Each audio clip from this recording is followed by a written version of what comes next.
को इस बात का ज्ञान होना चाहिए, शादियों को मंदिर देने की प्रेरणा नहीं करना चाहिए। तो जो शास्त्रों में मंदिर बनाने की प्रेरणा लिखी है वे भी तो साधु ही थे, किसी गृहस्थ ने तो दिया नहीं।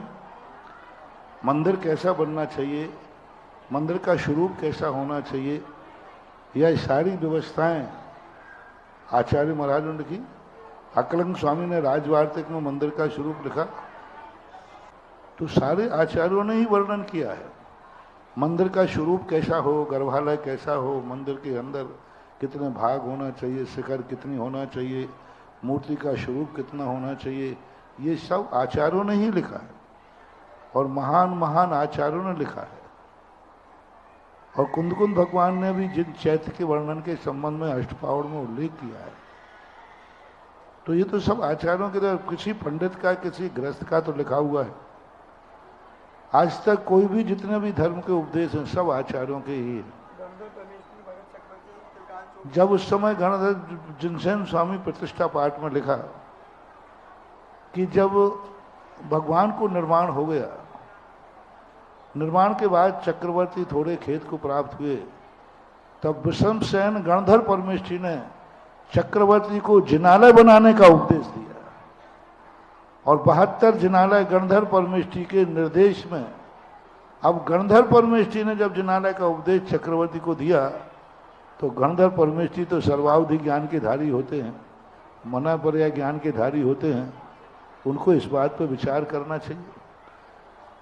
जीर्णोद्धार की बात पूज्य जिनसेन स्वामी ने प्रतिष्ठा पाठों में लिखी। मंदिर के जीर्णोद्धार किस प्रकार का किया जाता है, वो भी भावलिंगी संत थे। एक बात, यदि जिनेन्द्र भगवान या दिगंबर मुनि मंदिरों का उपदेश नहीं देंगे तो ये मंदिर बन ही नहीं सकेंगे। आचार्यों ने ही अपनी प्रतिभा से, अपनी बुद्धि से, आगम की परंपरा से श्रावक को कहा। गोमतेश बाहुबली भगवान की मूर्ति नेमीचंद आचार्य के निर्देशन में बनी, पूरी मूर्ति उनके निर्देशन में बनी। प्रतिदिन नेमीचंद आचार्य महाराज उसका निरीक्षण करते थे और उनके कार्यकाल में वह मूर्ति की प्रतिष्ठा भी हुई। ऐसे शास्त्रों में बहुत सारे उदाहरण ऐसे शास्त्रों में मिलते हैं। तो ये लोगों का तो, कुछ लोगों का तो काम यही है कि कहना ही है, उनको कुछ ना कुछ करनी है।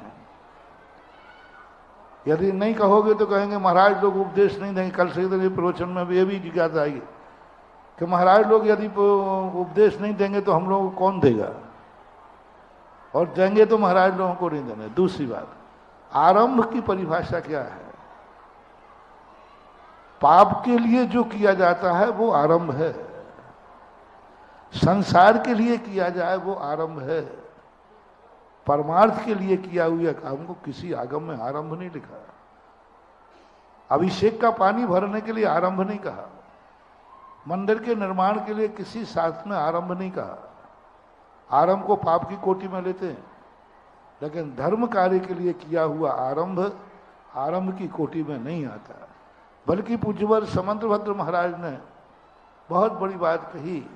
ये प्रश्न उस समय भी आया होगा कि पुण्य की क्रियाएं, मंदिर बनाना, पूजन करना, अभिषेक करना, मुनि राजों को आहार आदि के भाव करना, इन सब में आरंभ होता है। तो आचार्य पूज्यवर समंतभद्र महाराज कहते हैं, शावद लेशौ बहु पुण्य राशौ दोषाय नालम कणिका विशस्य। यानी जैसे समुद्र में कोई एक जहर की बूंद डाल दे तो समुद्र का पानी मारक नहीं होता, इसी प्रकार पुण्य और धर्म की क्रियाओं के निमित्त से किया हुआ आरंभ, परिग्रह, ये छोटा सा दोष करता है लेकिन पुण्य बहुत करता है। ये समंतभद्र आचार्य महाराज ने दिया। और मैं तो कहता हूं कि इस प्रकार के उपदेश देने से सामायिक बिगड़ती नहीं है, बल्कि बहुत अच्छी सामायिक होती है। उन मूर्तियों का जब स्वरूप ध्यान में आता है, मूर्तियों को जब पंचकर्णक में सूर्य मन देते हैं, उन मूर्तियों के कोई अच्छी मूर्ति होती है तो कई दिनों तक वो पिंडस्थ पदस्थ रूपस्थ ध्यान की हमें प्रेरणा देती है। तो बिगड़ने वालों का बिगड़ता होगा, यहाँ तो कुछ नहीं बिगड़ता। यहाँ तो आज तक बनता ही जा रहा है और बनता ही